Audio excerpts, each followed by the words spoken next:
Le négociateur en chef de l'Union européenne pour le Brexit réclame plus d'ambition et de clarté de la part de Londres. Michel Barnier a rapidement réagi après la présentation des propositions de la première ministre britannique concernant le sort des 3 millions de citoyens de l'Union européenne présents au Royaume-Uni. Il demande le même niveau de protection que le droit européen. Pour João Félix, expatrié portugais à Londres, le gouvernement britannique ne pouvait pas proposer moins. Je n'ai jamais envisagé le scénario du pire, à savoir des expulsions du Royaume-Uni. Tout le spectacle que Theresa May déploie est simplement le minimum que l'on pouvait attendre.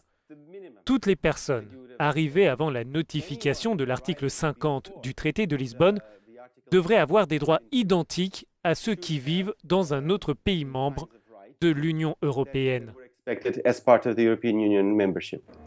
L'un des points de friction entre les institutions européennes et le Royaume-Uni concerne la compétence de la Cour de justice de l'Union. Pour Denis Abbott, un expatrié britannique à Bruxelles, la priorité est de maintenir des droits similaires à tous les citoyens. Toute personne raisonnable penserait « laissons la Cour de justice de l'Union établir les lignes directrices, mais laissons la justice britannique les interpréter pour les citoyens de l'Union au Royaume-Uni ». Les citoyens européens qui ont travaillé ces dernières années au Royaume-Uni ne devraient pas être traités comme des citoyens de seconde classe. De même, cela fait 17 ans que je vis en Belgique. Pourquoi serais-je un citoyen de seconde classe en Belgique? Le négociateur en chef de l'Union européenne demande aussi plus de garanties de la part du gouvernement britannique.